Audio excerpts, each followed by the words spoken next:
Hello, everybody. Hi, George. How are you doing, Emily? I'm doing well. How are you? Good, good. Good.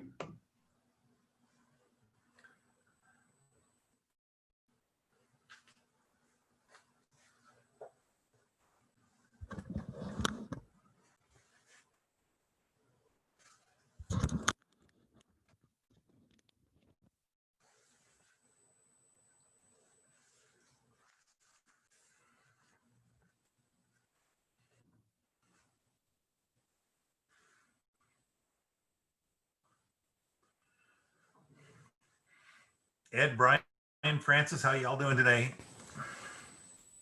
Doing pretty good. How about yourself? Great, thanks. Hi, Amber. Hello. Hello, George. How are you? Good, Ed. You doing good? Man, no complaints. Hey, Andrew. Welcome. Hello. Thank you. Hi, good afternoon. Hey, Tara Lee.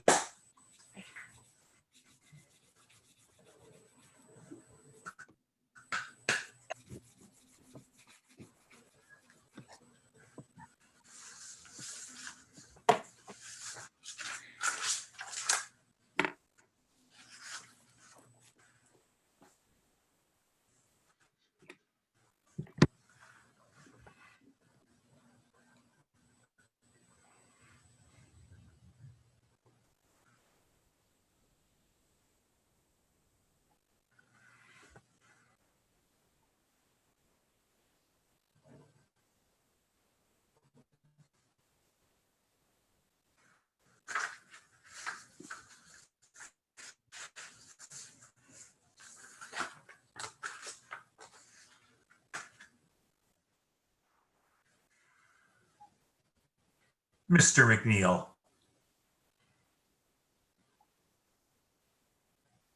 You're still on mute, Jose.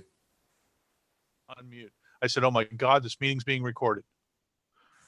Right? Andrew, you better watch your mouth. I'm telling you right now. So, greetings, I'll try. everyone. Hello.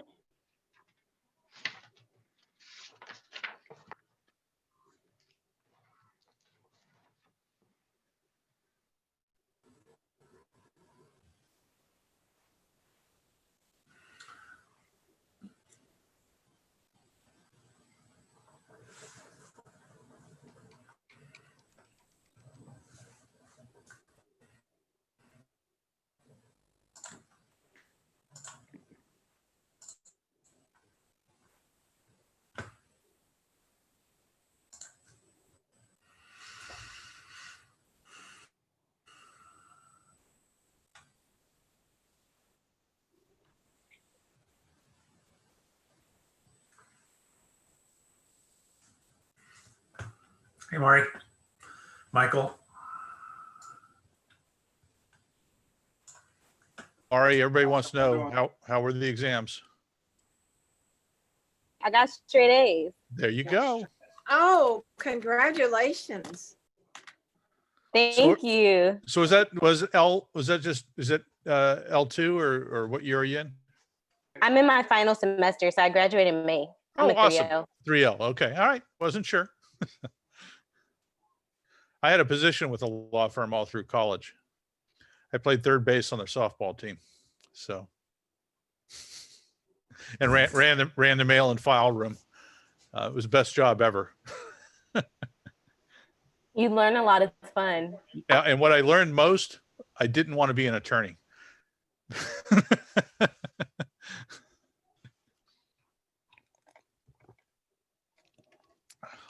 Mr. City Manager, thank you for joining us tonight. Thanks for letting me sneak in. Absolutely. You are welcome. Always welcome. We welcome all. If we welcome Jose, we welcome everybody.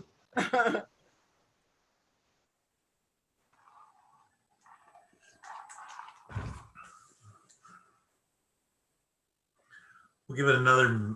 How many are? We got 1, 2, 3, 4, 5, 6, 7.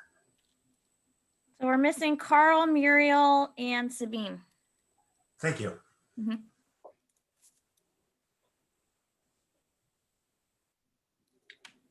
There's Carl. Carl.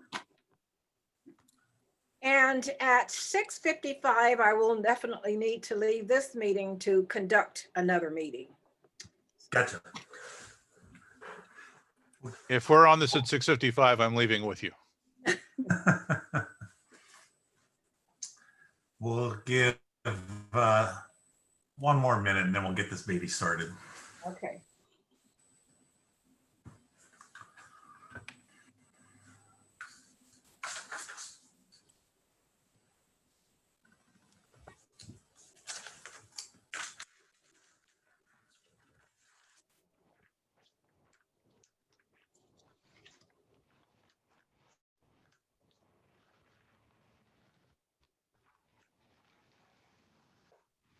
Hey, Emily, this is Ed. Just wanted to check in and see how you're doing. How you feeling?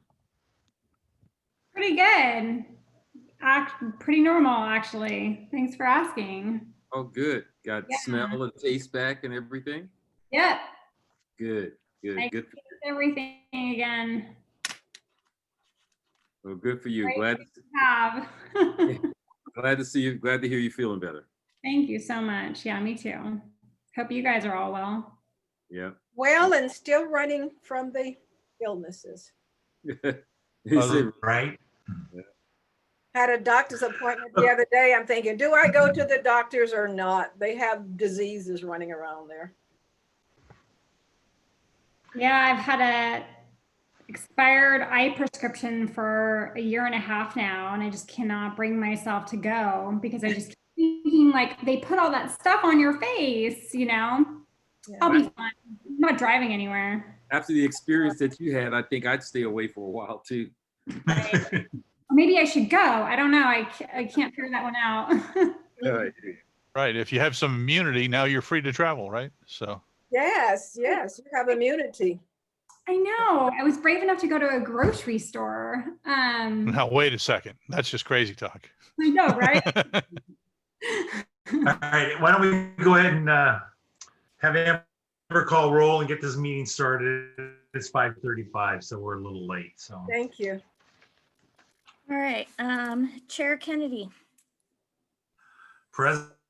Vice Present. Chair Hawthorne, Present. Member Obando, Present. Member McCullough, Present. Member McNeil, Present. Member DeMoss, Present. Member Bowie, Present. Member Brito, Present. Member Clemente. I have her absent. Member Gorky Schroed. Absent. And Member Martin. Present. All right, and then it looks like we also have City Manager Stefan Chatwin joining us, Emily Combs, and Brian Chua. Fantastic. Okay, well, before we start the member reports tonight, I'm going to deviate a little bit and introduce our esteemed city manager, Stefan Chatwin. Stefan wanted to join us tonight and talk to us a little bit and sit in for a little bit. So the floor is yours, sir. And esteemed is a pretty strong word. I'd be careful with that one. But thank you for allowing me to sit in for at least part of your meeting. I try to get out and sit in most of the commission meetings at least a couple of times per year. Of course, my role here is to be kind of a fly on the wall and then available if you have any questions directly for me. But this is your committee or the council's committee, and staff is here to provide support to that. First, thank you very much for taking time out of all of your busy schedules to do this. This is important to this community, and your willingness to serve speaks volumes. So thank you very much for that. I'm sure it's been a little frustrating maybe in the beginning. There hasn't been a lot of direction, I think, given to you as far as what the council, I think, or what the expectations are for you to work on specifically. This is a new committee, and so we knew that that might be a bit of a challenge. Unlike some of the older committees that we've had for a while, they've kind of had pretty good direction over the years, and so you're cutting your teeth for us on this, and we do appreciate that and appreciate your patience.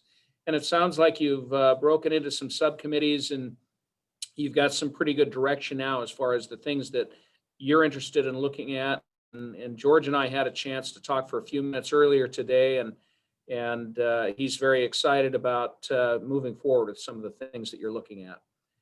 The staff is here to provide support. If I could just very, very briefly give you an indication on how the staff works with the city council. City council is, in this form of government, is much like in the private sector or in a publicly traded company. The city council acts as a board of directors. Your citizens of the community are the stockholders. They elect a board of directors to represent them. There's a chairman of the board, which is the mayor.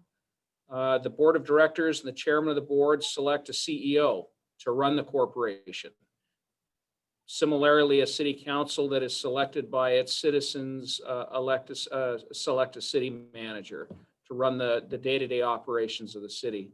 So all of the employees in the city, except for the city attorney, report directly to me or up to me through that chain of command. So I've delegated Emily to serve as your liaison, to work with you, to be there for you, to provide that staff support for me. And so she's been delegated that authority. And then, of course, Amber has been delegated the responsibility of providing administrative support, taking care of your minutes, invitations, emails, all of those kinds of things. And so they're there for you. There's going to be a lot of information that you're going to be looking for. We want to make sure you have that information. Anything that is, we call it off-the-shelf information. So in other words, it's information that's immediately accessible to us. That's public information anyway, as long as it's open and public and not considered confidential, which is very rare when it is. That generally is relegated to legal issues or personnel issues, those kinds of things that you probably don't care about anyway. But any of the budget information or regular information that the city has, it's yours. I ask that you make those requests through Emily or through Amber, and I'll let Emily decide how she wants to kind of handle that.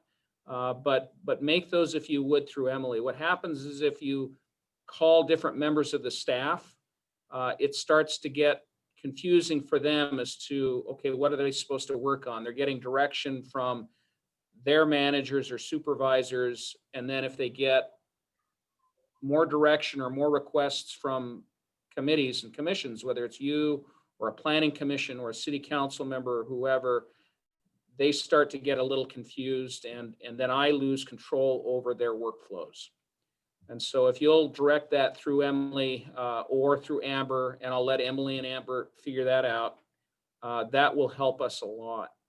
If there's additional information that you're looking for that requires analysis or research or those kinds of things, so it's not just information off of the shelf, it's information that you want that hasn't been collected before or synthesized or whatever it is, that's stuff that's going to come across my desk.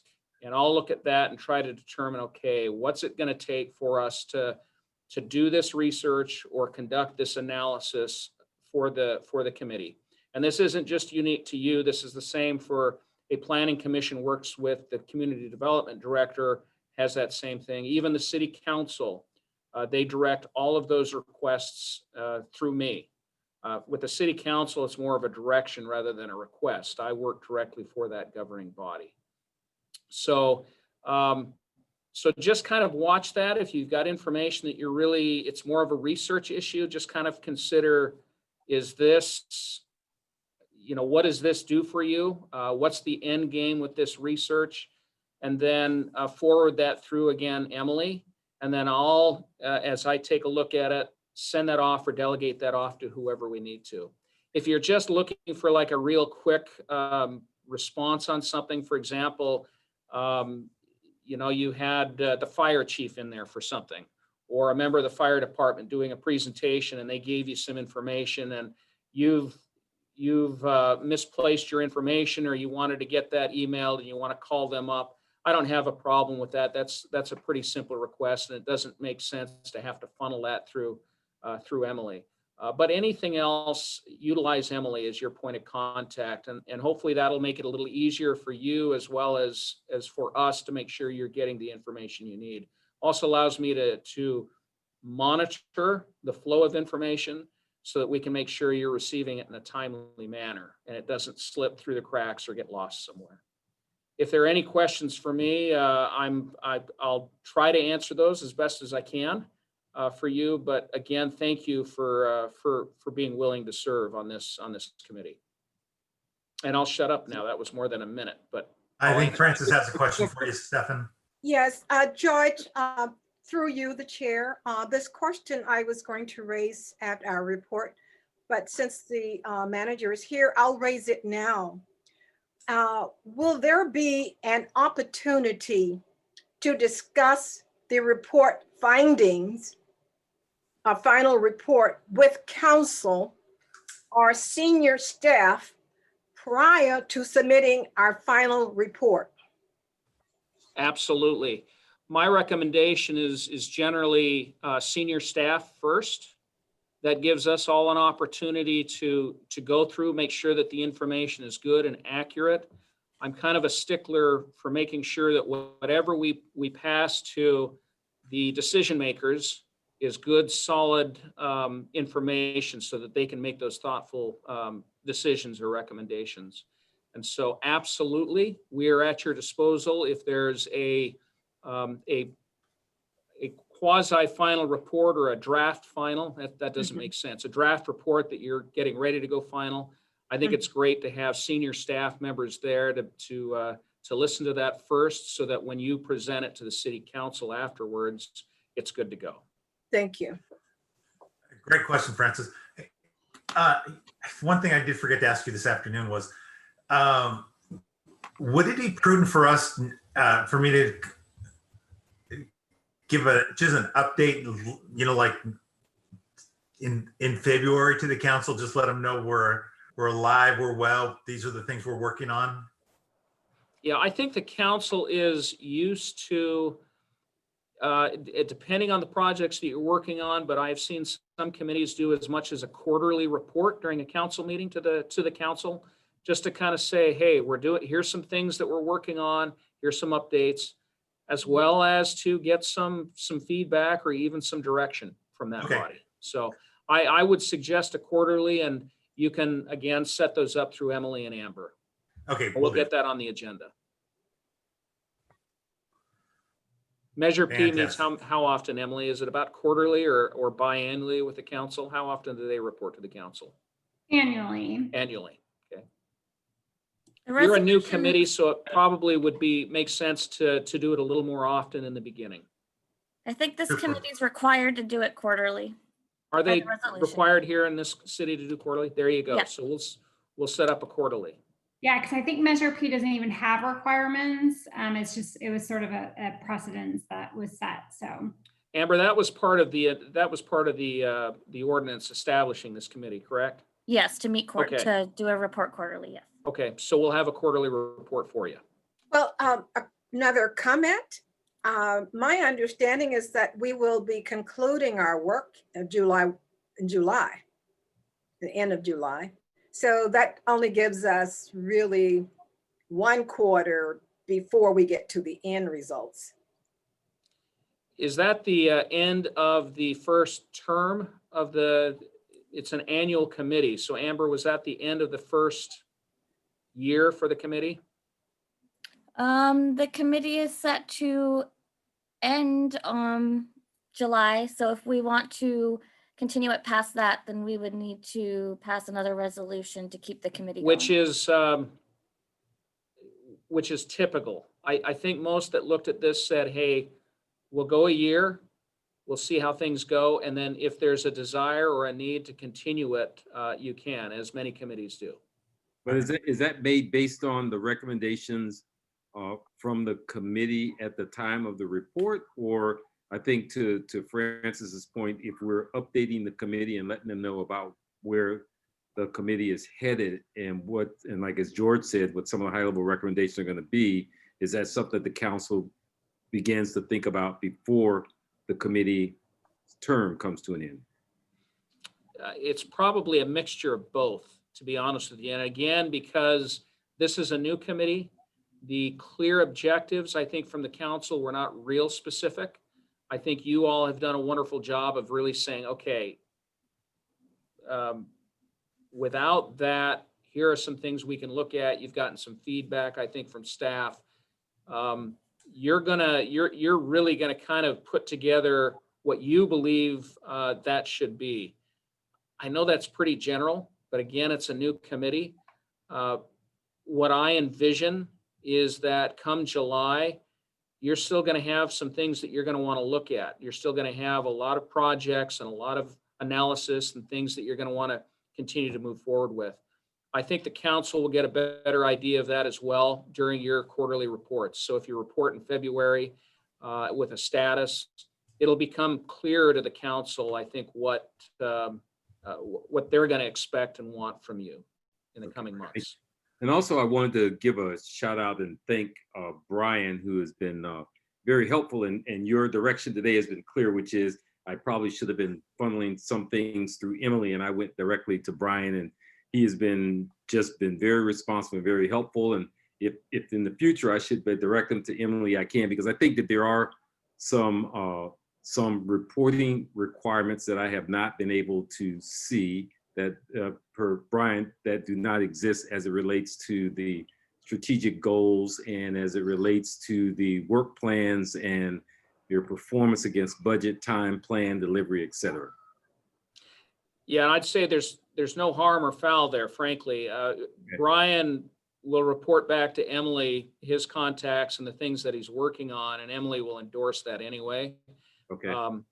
So you're fine. But yeah, what I found with the city council that I deal with more than anything else is oftentimes they'll send me a quick email and say, I need some information. Are you okay if or I'm going to talk with Don LaBar on some homeless things. Is that cool? And I'm like, absolutely, go for it. Mm-hmm. That just keeps me in the loop. Okay. And then I'll usually walk across the hall and tell Don, hey, council member so-and-so is going to give you a call today. They want to get some information on this, just to make sure she knows and that I know, and we're good to go. All right. Thank you. Great. I think George, I had one. Our 3 month, would be in February. So if we give a quarter report in February, then May, and let them know in July, we would issue our final report. That would probably be sufficient. That way we stay on track. So. George, I had a follow-up question, Stefan. Do you have a date yet for the annual council retreat? We do. Originally, it was going to be an in-person retreat on the 29th and 30th of this month. Because of the situation, obviously, with the pandemic, it's just not responsible to do that. So we're actually going to present a suggestion to the city council on the 19th, on Tuesday, of what we'd like to do. And we're thinking about some kind of a series of Zoom, 3-hour type Zoom meetings with the council where we accomplish that. And of course, those are going to be just like if it were in person, it's public. So we'll post that. I'll make sure that you all are notified when those are happening. Right now, the thought is to have the 29th and the 30th in the morning, some presentations by each of the departments to kind of let the council know this is some of the things that they are working on. This is what those particular departments do. About 30 minutes of time each, and then opening it up after that's done of getting into council goals and priorities and things that they want to do. I would guess we're probably going to do this over the course of 3 or 4 different days, half day each, or 3 or 4 hours each. And how do you communicate that to the citizens so that they're aware and can participate? It's a posting, just like we do at city council meetings. It's posted through our website. It's posted through, Amber can probably speak to how that's done. Council retreats, in all honesty, although it is opened up to the public, they're welcome to be there. In the 20 years that I've been doing this, I've never seen more than 1 or 2 people show up. It's not to say that they can't. Yeah. They'll, like any other public meeting, I believe you have to open it up for a public comment portion, but the rest of the retreat is generally not opened up for discussion. This is the council's opportunity to discuss their goals, their priorities, the things that they plan on working on. Oftentimes you do some team building exercises during those retreats. So it's a chance for the council to kind of get to know each other. They'll establish their working relationship with each other. There'll be some training during the retreat by the city attorney on the Brown Act and roles and responsibilities of the council versus the city manager versus the city attorney, et cetera. And also some other council, what's the expectation for behavior and things, ethics, those types of things. But Stefan, shouldn't the council's goals and priorities be based on the voice of its citizens?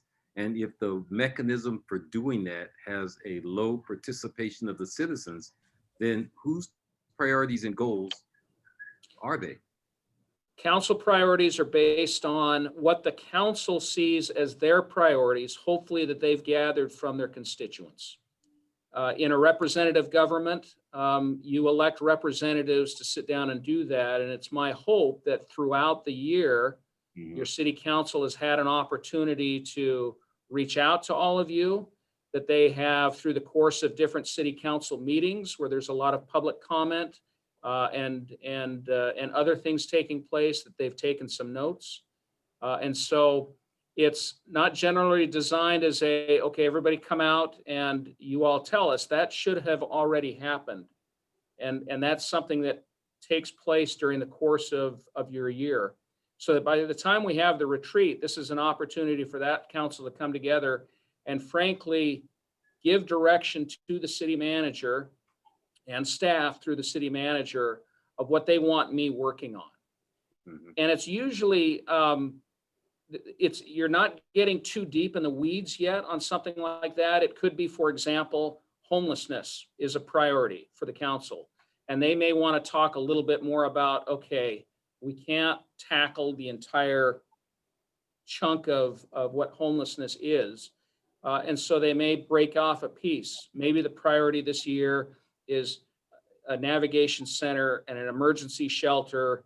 And so that's the focus that they have in order to move this forward. So And do you then take that direction and begin to build a work plan and assign resources to do that? exactly, because as soon as we finish that council retreat, then I have a senior leadership retreat with the department heads to say, okay, folks, here are the top 6 things that the council has outlined. Let's start to put together an action plan of how we're going to attack, creating a nav center and improving emergency shelters for our homeless population here. The second part of the Whatever it question, is. and the second part of the question was, when you do that, whether it is a work plan that ends in a year or a multi-year work plan, do you establish the outcomes, or does the council tell you, if you take this goal, here's what we're expecting out the other end, and do you set up key performance indicators that measure time frame, cost, performance, and are you able to report back and say, here's how we did against that priority? Yes, And, exactly. and are those reports that we can get that shows us against all of the work plans, against the current strategic priorities of the council right now, that we could see what the status of those work plans are and their performance to date?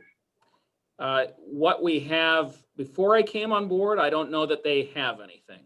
What I'm sharing with you is this is how I run my cities. Right. And 'Cause so I've been what you asking. described is what we'll do. If there's anything out there that was put together, absolutely, we can pull that stuff off the shelf and get that to you. And But- if not, that's But the. frankly, I don't see a lot out there before my time here. But if not, those are the types of requests that we can make. Oh, yes, absolutely. It's, Okay. it's public information. These are work plans that we're disseminating. And I have no problem with anybody seeing that. In fact, I welcome it. I love it because it demonstrates that, the 580 members of my staff are working. Oh, We've absolutely. got I mean, some direction and there's some things that we're trying to pound away at. Yeah, I can see the work plans. I just can't see the performance side on the You want other. to see the measurements. That's Right. right. Yeah. And I'm sorry if I can interject. Yes, in prior work plans, and if you go back even before the one that probably you were looking at, there were like, oh gosh, probably over 500 initiatives. It was kind of ridiculous. I think probably Carl was still there. Like it was almost like every task that the department did. And then the more recent one was more initiative focused, but there wasn't a focus on performance indicators. It was more like percentage completion, or this is what we're working on. But if, I think that what you've been working with Brian on and trying to that makes total sense. A work plan should have performance indicators. It should have that sort of qualitative and quantitative data. But those aren't things that, a lot of those things that were listed in that work plan, we weren't, that wasn't part of the plan when the work plan was, developed. It was just like, this is what we're going to do. Okay. So unfortunately, yeah. It's why so many work plans sit on a shelf and collect dust and they're never opened again after you've adopted it. Yeah. They need to be operational. And and you're right, the only way they're operational is by establishing metrics, goals, things that, okay, by this point, your Gantt charts, all of that stuff is in there and you're tracking it. Yeah. And then in a way, I don't want to hog up the question, but in a way, the reason I'm asking this question is that if you loop all the way back around from the goal setting, then there is a way to communicate back to the citizens against the goals, the money spent, and the results that were achieved that keeps the citizens engaged against those priorities, right? You're speaking my language now, because that's exactly what I've been talking about with council and staff.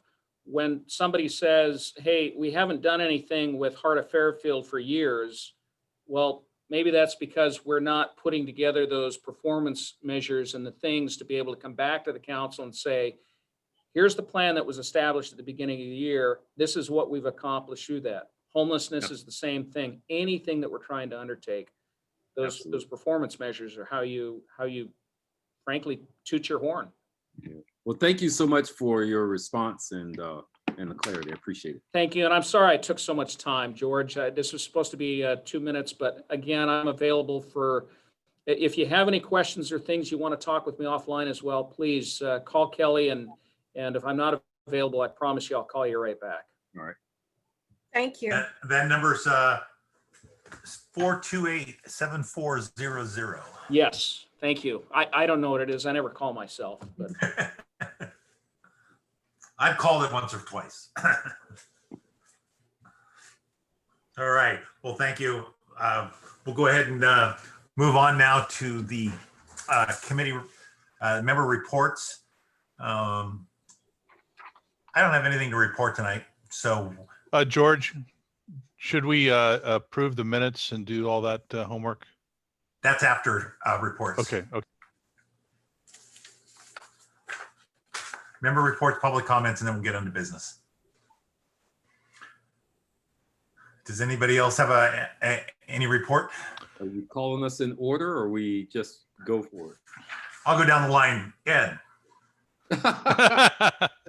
Thanks a lot, George. Well, look, our committee, our subcommittee, we meet is on comparison analysis, and we're meeting bi-weekly. We started off with our charge of reviewing and analyzing other city budgets in California comparable with comparable population to Fairfield, and we use. We are now up to 24 cities, and we're up to 24 cities because there are the cities that Fairfield used in its comparison budget. There are the cities that you had suggested, George, our chair. Then we found out that there are cities that the police use to compare the police with, that are some in addition to what's in the budget. Same thing with fire. And then there's one for comparing personal expenses and costs. So when you net it all out, we end up with 24 cities, and some, we're not sure that the size is exactly alike, but they have something that's comparable. So we're looking through them all. We've divided them up into, there's 3 members of the committee. We have 8 cities each that we're looking through, and we're looking for the ahas, and there are things that stand out, that's comparable, that are different. We're also finding out that while all the cities have their budgets, some of the detailed line items within the various city budgets are not always alike. So we're having some issues trying to figure that out, but we'll sort through all those things that we can. The other piece of work that we've taken on is we've asked and working with Brian to take a look at all of the city's strategic goals and the work plans associated with those. And what we were asking was similar to the conversation earlier. Okay, so now that you've agreed to spend this money on these work plans, so how much have we spent? What % complete are we? What were the expected outcomes? And did we achieve the things that we were supposed to do around those strategic goals? And so that's what we're continuing to talk about with Brian. And whether we get all that information or not, one of the recommendations would be that it's probably something that we need to have going forward. So that's about sort of where we are. We also have an ask for the other subcommittees, which is if there's information that the subcommittees need to do a comparative analysis on, if you guys will let us know, we'll be happy to include that in some of the work that we're doing and seeing if there's any ahas that come out of that work specifically. And so I'll ask Tara Lee and Michael if they have anything to add to that. No, that pretty much sums up everything that we were actually talking about and looking at. One of the things that we had a hard time trying to gather within those was the homelessness and mental numbers. We did not find those specifically into the city budgets. So if you do run in those, kind of forward those to us so we could try to put those together also. Are you asking about the number of homeless in Fairfield? Is that what you're asking? Correct. Tara was actually able to find, I can't remember what it was called, but one for the county. But what we were trying to find is one specifically for the individual cities in regards to homelessness and mental health. It'll be in the point of time count that happens every year. But so it happens countywide. Yeah. Tara Lee, every year. And yeah. Tara Lee, you want to talk to that issue we talked about yesterday? I think you were saying that one of the other committees that you're on is collecting this information across cities, or?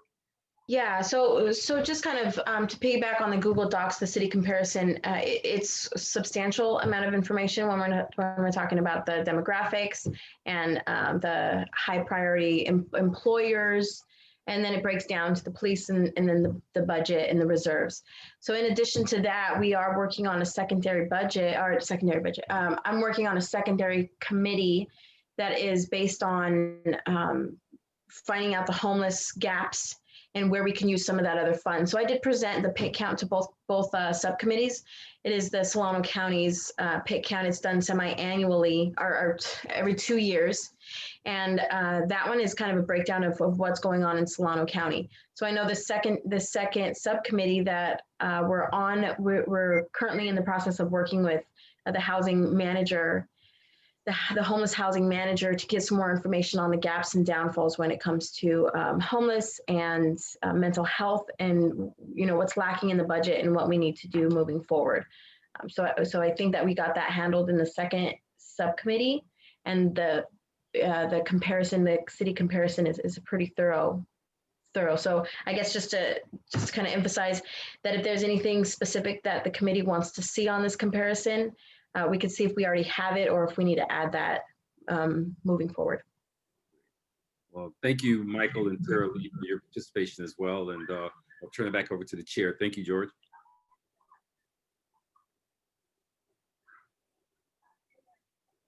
You're on mute. Okay, thanks. Andrew, do you have anything to report? We'll be going over subcommittee reports in the regular. Can I just mention something, George? Just a quick housekeeping deal here. The member reports that you had asked for were not the subcommittee reports. They're actually just the member reports. If there's anything that members need to bring up and report. Correct. That's correct. The subcommittee, Thank you so much for subcommittee that reports come clarification. after we approve. What's that? Oh, my I bad. just wanted to thank for that clarification because I thought we were doing an individual committee's views, but yet I was hearing what I thought was from two different committees. So I got a little bit confused about that. Well, maybe I was confused. Yeah, no, it's early on in the process, so we're just getting around to things. But the first part of it is just really the member reports, and then the consent calendar gets or the minutes get approved. Yeah, we'll do the standard member reports here, Right. public comments, approve the minutes, then we'll go on to the subcommittee reports for new business. Okay, And well, then the I'm documentation. done. I have nothing to add as a member report, but we already did our. Gotcha. Okay, Andrew. There you go. But I appreciate. On that note, I have no individual report. All right, thanks. Francis, None. Jose, None. Carl, Done. Maury, Nothing to report. Michael, None. Sabine, Nothing. Tara Lee. I do not have a report. Thank you. All right, thank you. Now we'll go on to public comments. Amber, you're on. All right, let me read the thing here. So speakers may address items on this agenda at the time each item is considered. Under public comments, the public may speak on items not on the agenda, but within the jurisdiction of the Budget Advisory Committee, provided that no action may be taken off agenda items except as authorized by law. We do not have anyone from the public on here. Doesn't look like we have any public comments. There is someone on the phone. If they would like to make a public comment, you can press *9. Okay, looks like no public comments. We're good. All right.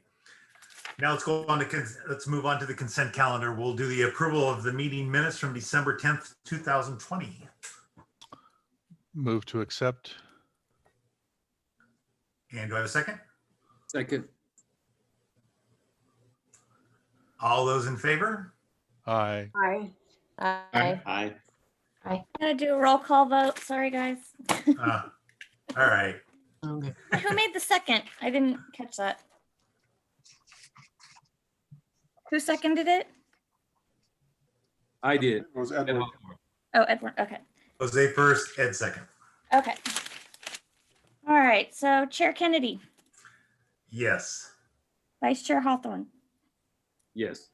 Member Obando, Yes. Member McCullough, Yes. Member McNeil, Yes. Member DeMoss, Yes. Member Bowie, Yes. Member Brito, Yes.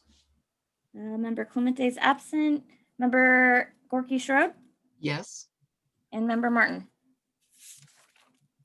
Yes. All right. Thank you. Okay, now we'll get into the into new business, and we'll start with the subcommittee reports. We'll start with the Fiscal Budget Goals and Objectives Committee.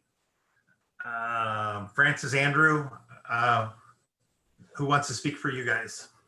I will speak for this committee. Great. We did have a quick meeting around, I think it was on the 8th of January. Our committee got off to slightly a slower start. Andrew and I met. Miria has been ill and has not been able to work with us yet. When our committee met, we did not have the list of the other committees, and therefore we questioned how each subcommittee's focus and how it was going to be developed and become an intricate component and infused into the overarching final budget advisory report to the city of Fairfield. So we just saw our report, and I think we thought, well, this is big. If we're to do all of that, what are our other folks going to be doing? So I thank you that that was sent out to us with the agenda this time, and that's going to be very helpful for us so that we can understand clearly what our part of the whole piece is. Even so, the committee analyzed the assignment based on what George had sent us out in early January.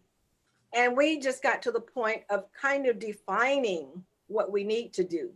So we identified 5 general goals that should lead to a clearer understanding of exactly what it is that we need to execute and how. And I'll share those goals with you. One is to obtain and study city council's goals and objective and work plans. Those that led to the adoption of fiscal budget 2022-21. We have divvied that up, and Andrew is going to work on that component. We're going to review how changing the goals and objective and work plans could guide physical health of the city. That's a part of the first goal. Andrew will work on that. And then there is the task that's within our committee. The task will also include responding to the question, how should community policing be reflected in fiscal year 2021-22? And we think that should be compared, of course, with what happened in the previous budget. And the fourth item is going to be, there's a whole list of department services and programs that needs to be reviewed. So that will be studied and compared, see what happened in the last budget. And as we proposing some new items, we will do that comparison. And Muriel is going to be our lead on that.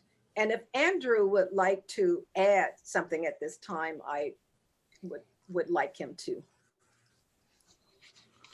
Thanks, Francis. Like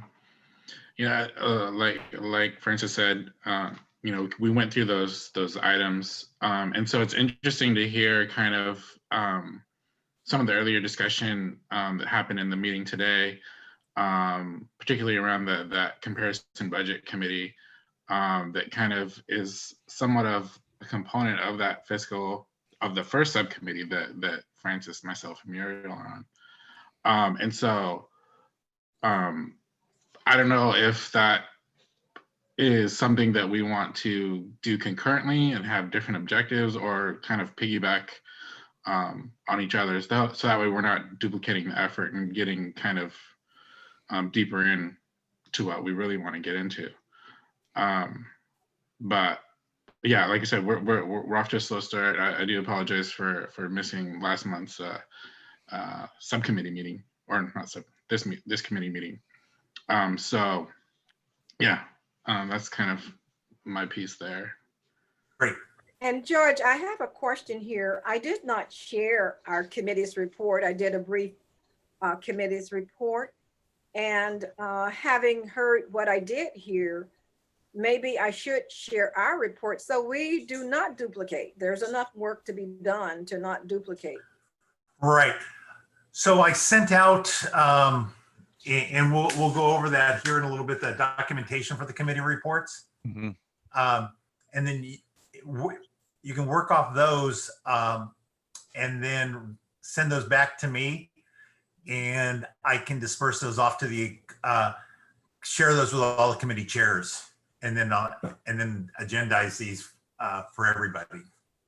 Would that be best? Well, I would like to say the template that I received early in January, it did not fit where our committee is right now. Okay. And I'm hopeful that as we have more time to come together as a committee, that we might be able to infuse our progress into a template. But Okay. I'm more concerned about doing the work that we need to do rather than using a template that someone else has created. Gotcha. Thank you. That ends our report. Okay. Thank you very much. Okay. Now we'll go on to the Transparency and Accountability Committee. Carl, now's your time to talk about your committee. Okay. I'll try to keep it brief. I know time is of the essence for everybody. On the committee with me is Mari and Michael as well. And we did get a chance to chat a few times. And what the first thing we wanted to do was take a look at the charge of the committee as it was written in the draft form when it was sent out. And so we did revise that a little bit because we believed it was more reflective of a direction to go in. And we sent that out to George to sort of revise that a little bit. And I'm sure that as he gets information out, people will get a chance to see that. Don't want to take everybody's time in reading that. The charge of the committee, we did come up with questions that we believe we want to follow up on and get some answers to. One of the main things of this committee is to take a look at participatory budgeting and see how that can work in the city of Fairfield, potentially. Mari has taken the lead on that. She's come up with an excellent guide for doing that she found. And we sent that into George. So we're asking George to disseminate that to all the committee members so that they can, at their leisure, take a look at that. It's a 40 or 50 page document, so it's quite extensive. But the good thing about it is it does lay out timelines, for example, of how long it takes to implement. And it outlines the processes and procedures that are done as well. We took a look at how Vallejo is doing their participatory budgeting, and they actually it's not the full general fund that they're looking at in terms of participatory. What they do is they take a look at their, we have Measure P taxes. Vallejo has a tax bill that they passed as well. And what they do is they take about $1 million out of those funds and they go through the participatory budgeting process for that. What Mari's taking a look at is to see in some of the other cities, how are they doing it? Is it more extensive? Is it a lot more money that you're dealing with instead of such a small portion of the budget? If you have a $100 million budget and you're only taking $1 million of it and having that in a participatory process, then certainly there isn't a chance to make a significant impact from a community standpoint with that. And so those are some of the things we hope to report on in the future out of that. One of the other things that we thought was of interest is that the city of Fairfield did back in, I think it's about 2010, 2011, they did go through the participatory budget process, and they did have surveys, they had focus groups, a lot of elements of the participatory budget process went into things. However, I can't find that, and I don't recall that it was ever continual. So it did not go through for the following fiscal years, and I believe only certain elements of it may have been adopted. So we'll continue to look at that and get more information on it. A question that came up for us was whether or not the committee itself should actually take on a survey of the community members and the stakeholders in the community to get input regarding the community needs and information that could potentially go into the final report that we give to council. And so that would involve actually having the committee actually put together a survey and working with the city to help market that survey to get it out so that we could get some information on that. And that's one of the things we wanted to ask George, if we could get input from the other budget committee members as to whether or not they believe that's something the budget committee should be taking on. And I will leave it there with that question and to ask George if you wanted to. Yeah. Well, I agree with that. I think, you know, one of the few guidelines that the city council did direct us to do was report to city council on topics deemed important to the fiscal health of the city, encouraging public participation and input into fiscal decision making, and improving the transparency and accountability of the city fiscal information.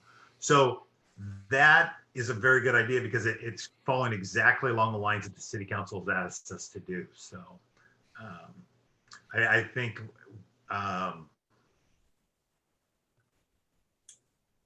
what would probably be best is if we have some questions to start this survey, that the members, Carl, maybe email your committee, email you on those things to start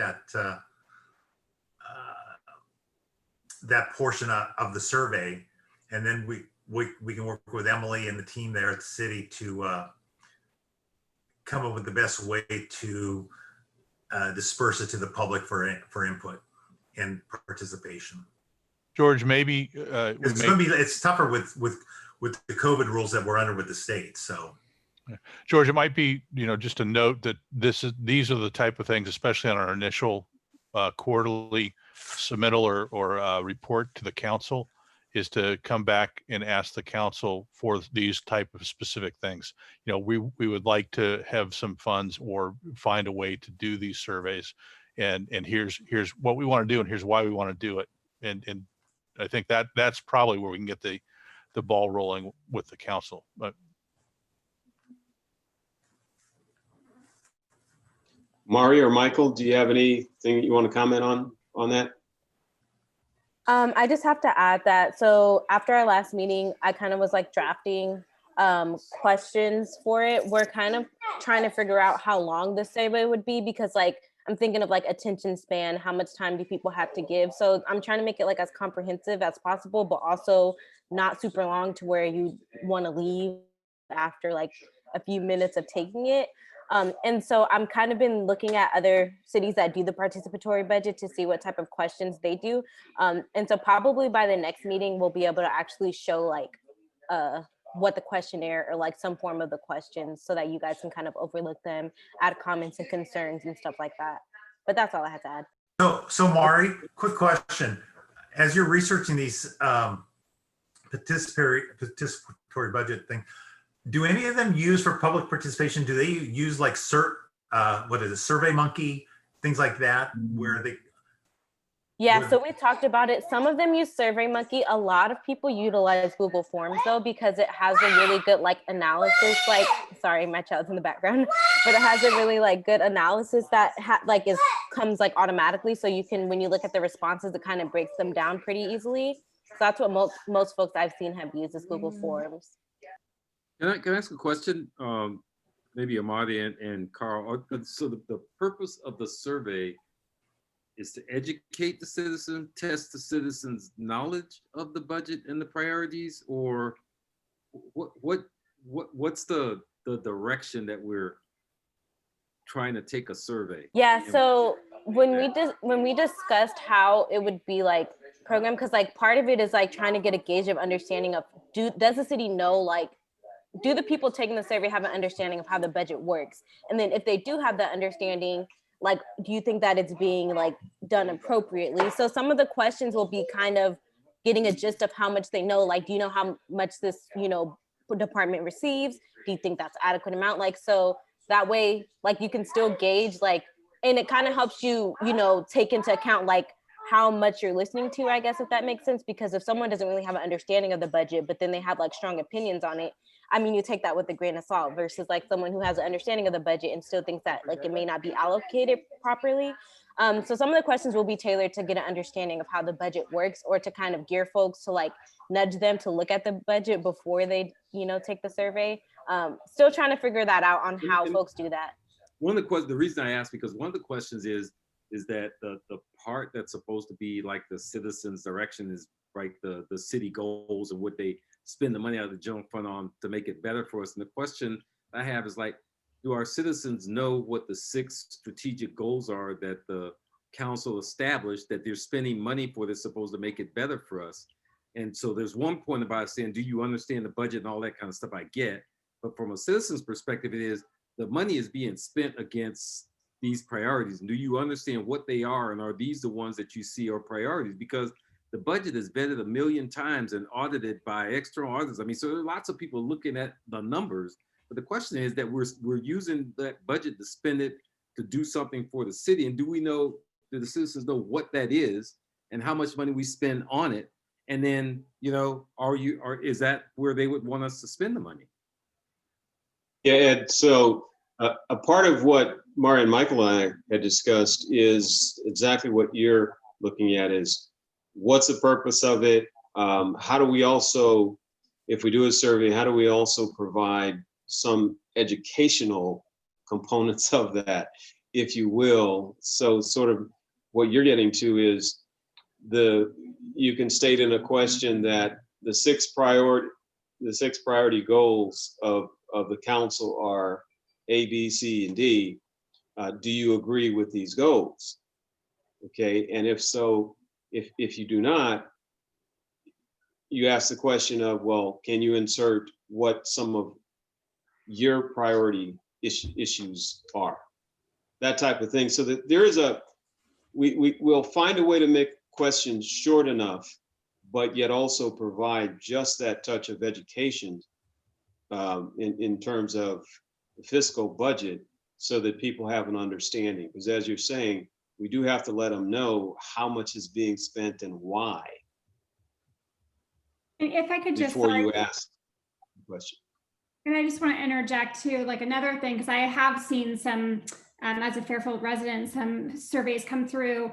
And part of that is, the education and understanding how a budget works, but also, the expectations on a county, the difference between what a county should be funding versus what a city should be funding. Because when you ask a resident, oh, do we need more funding mental health?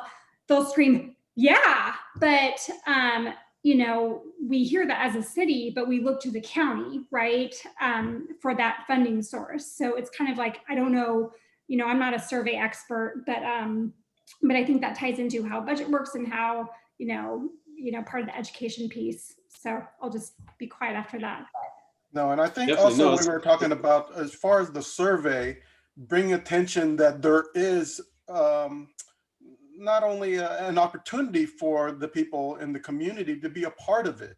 And we were saying, look, right now, there's only 1 or 2 people from the community who are part of these, of the budget participation process, right?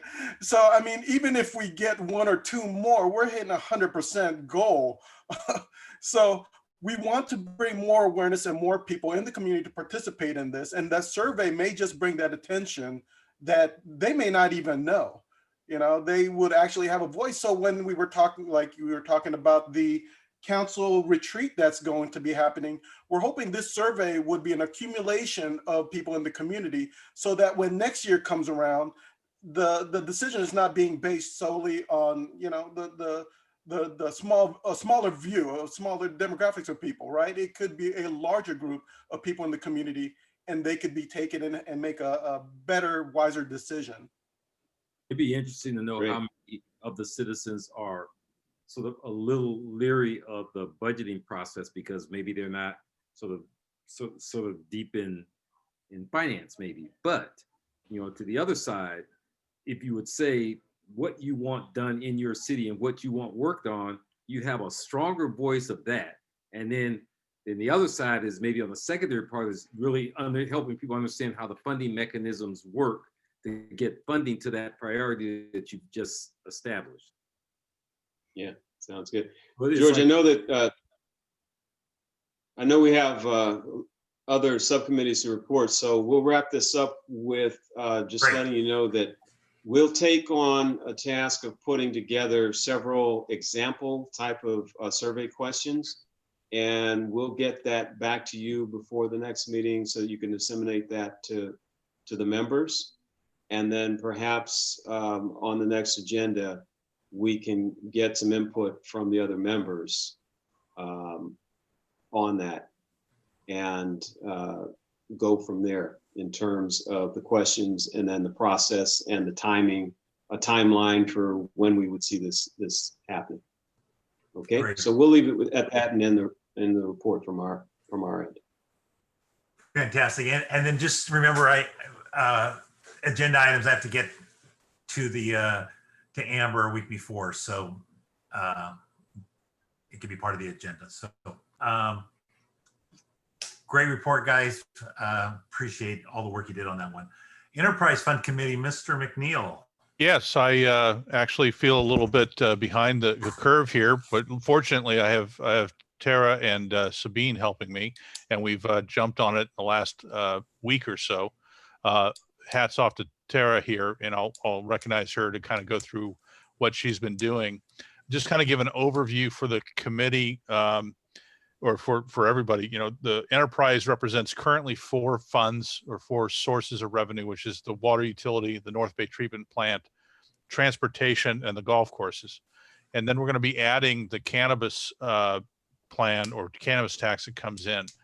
And so what we started looking at, and I'm using, and maybe the staff can jump in and say you're using the wrong document, Jose, but I'm using the CAFR that goes through 2021 and 2022 with a projection, and using the available balance number, which is, I think, the revenue versus expenses that comes down to what the net number is to start establishing a baseline of information or dollars.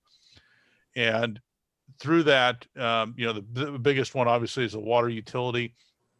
I want to, dig in a little bit more to find out exactly what goes into that as new houses come online, as new businesses open.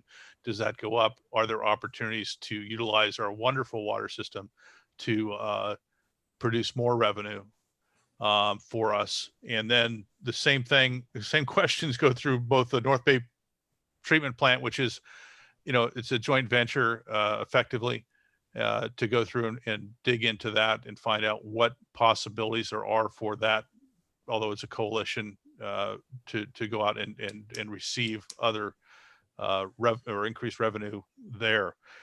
Transportation, I'm kind of at a loss. I was looking at some of the numbers on it, and it shows that it starts going down after, as significantly down.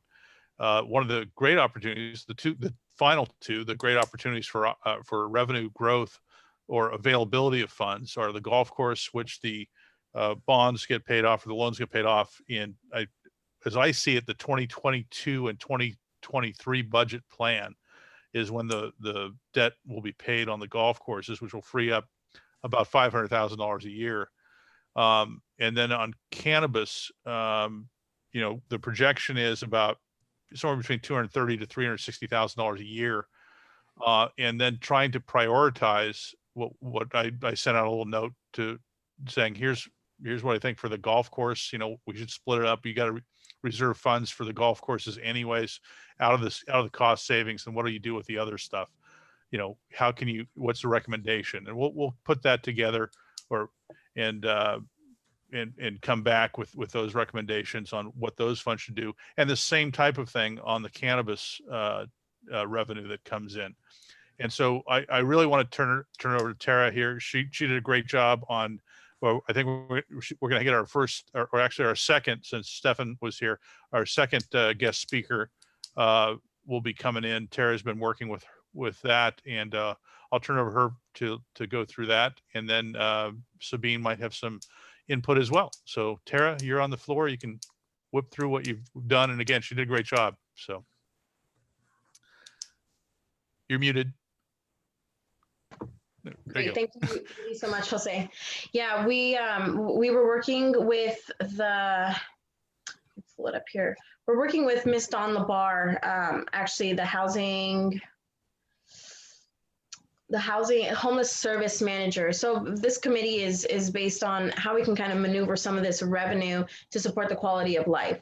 So I thought it would be a good resource to reach out to the homeless housing coordinator and kind of find out what her views are and what that department does for the city and where the gaps are, so that we can kind of get a baseline on what that looks like. So we did send her a series of 16 different questions based on the committee's kind of questions, and submitted those to her and asked if she would come and do a presentation on the next committee meeting. So we did want to bring it to the committee and discuss maybe a 15-minute presentation for those questions. We can submit the questions to the committee as well, so that there's like a baseline of what we're asking and what we expect to receive from this presentation, so that we got a baseline on where we're moving these funds, where's the priorities, what's lacking in the city.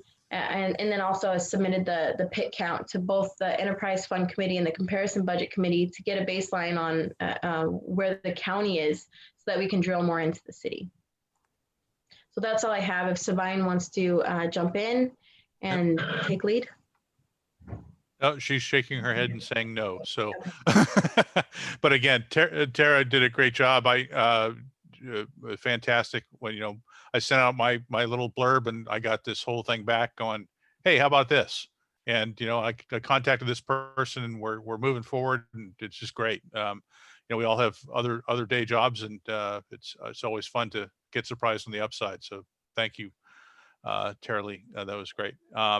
So again, I think kind of the low hanging fruit for us, the new kid on the block is the cannabis tax, and what is that going to be, and how's that going to be implemented, and how's that going to come in? We have a lot of questions around that. I did have a question, just which I'll take on one of the elements of the budget. It's called the internal service fund charges in the budget. What the heck is that?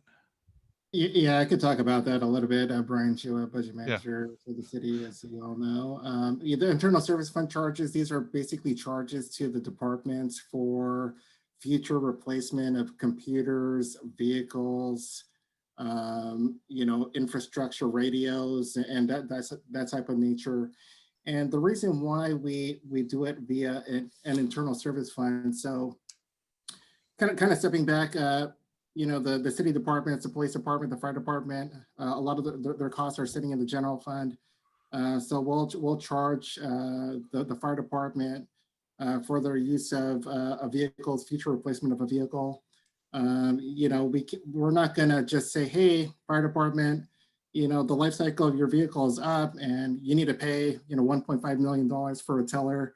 We're gonna be moving those monies into an internal service fund for the future replacement to be paid out of the internal service fund. So this way we can kind of smooth out their expenses, and you won't see those sharp spikes in their budgets and their expenditures. Okay, yeah, I saw it and I was like, it's a heck of a lot of money. And it was reminiscent of, and Carl might even remember this, when back when we opened up Paradise Valley, I was on the budget or the golf course advisory committee, and there was an internal charge against the golf course for funds, and it was like 8% or something like that. It was an internal thing that I think Leland did. Yeah, the difference is that was the intergovernmental loan fund. Yeah. That was the intergovernmental loan fund. So it was where the city at that time had a lot of reserves. And so what they did was they took it and sort of capitalized a loan fund so that they could charge interest on it. Yeah, no, exactly. And I didn't know if it was the same thing, different name this time or not. So yeah, at that time, I just remember when they were telling me what the interest rate was. This one, probably the easiest way to look at it as a reference is it's overhead. Yeah. It's your office overhead. It's all the costs it takes you to run the operation. Okay, and also in a component of that is that sinking fund to pay for future replacement of vehicles and things. Yeah. Okay, that was it. Depreciation. Yeah. Effectively, yeah. Anyways, that's the report for the enterprise thing. We have some catch up to do to the other outstanding committees. I take full blame for that as the leader of the committee. but we'll get caught up. One quick thing, Jose, please feel free to reach out to me about the enterprise funds and what you saw in the capper and the difference between the revenues and expenditures and the reserve balances, because I would love to have a deeper conversation about why they're structured the way they are. There's debt covenants and all kinds of other complexities, and I would love to have a conversation before you move any further. So. Oh, absolutely. Yeah, no, that's why the first kind of deep dive, and we sent out some questions and we went back and forth a little bit, and then I did another dive on it. And I went, I got to talk to someone about this. So Emily, you'll get a call. Thank you. Great. All right. Now, Ed, do you have anything else to add on your report? You don't have to start all over. No, nothing more to add. Thank you. All right, fantastic. Okay, so the documentation for the we'll go on to item number 3, introduction of the documentation for committee reports. I sent 2 of them out to you, one for your committee reports that you can use as a guideline. You don't have to use it strictly just the way it's written, but it's a guideline to help you navigate getting back to the rest of the committee on. And then the final report, and thank you, Ed, for coming up with these. That'll be our template and guideline for when we do our final report, and we'll use the components of that to prepare our final report. Anybody have any discussion on that on these 2 items? I know Francis talked a little bit earlier about it. I had a quick question for you, Emily. Is it possible to get a copy of the Measure P committee and their report to council? Yeah, we could definitely get that to you, Carl. Looks like Emily's on. Okay, Yes, yeah. we can get that. Sorry about that. Because I think that, no problem. I think that might be helpful for everybody so they can sort of see what one of the financial related committees has done. Great. George, I only saw one of the templates, so I must look more thoroughly for the other one, and I will. Okay, and I'll send the committee reports that I've gotten. I'll send them out hopefully by tomorrow and get it out to everybody so you can see these full committee reports that they based on these initial templates. So on the trial basis. So. Mm-hmm.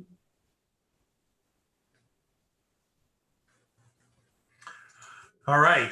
So do I have a motion to proceed with these the documentation for the committee reports? Sure, I'll move that. Thank you, Jose. I'll second it. Sabine. Any and like I said, these are templates that'll be used really to just to help everybody, and you can expound upon them as you see fit. They're not they're living documents, so I'll just put it that way. So all right, so we have a first and a second. Any other discussion? Hey, George. Sir? The whole idea of those subcommittee reports was to get stuff to you in some kind of format that you could synthesize together when you have updates to the council. It would be easier for you to pull that information together. Right. Yeah. Fantastic. Amber, do we need to do a vote on these? Yeah. All right. Chair Kennedy, Yes. Vice Chair Hawthorne, Yes. Member Obando, Yes. Member McCullough. Abstain. All right. Member McNeil, Yes. Member DeMoss, Yes. Member Bowie, Yes. Member Brito, Yes. Member Gorky Schroed. That's Sabine. Sabine, you're muted. Yes. Apologies. Member Martin. Yes. All right. Thank you. And member Clemente just joined us as well. So Oh, good. All right, and then for the last item on the agenda, I forgot to take that off. Since we already know the next meeting dates because they're preset, we don't need to do that item. Great. So obviously it's the second Thursday of February, so I believe it's February 11th. Okay. So do I have a motion to adjourn? Hi, moved. Francis McCullough, move adjournment. I second. Boy, everybody was excited to do that one, I tell you. Okay. Good night. Nice to see everyone. All right. Thank you. Amber, Yep. You can adjourn it if you want to adjourn Thank it. you. then. Thanks. Okay. Bye. Thanks, everybody. all right, we're Okay. stand adjourned until next month, guys. Yep. Okay, thanks. Don't hesitate to Bye. contact me, email, phone, or whatever. Okay. Thanks.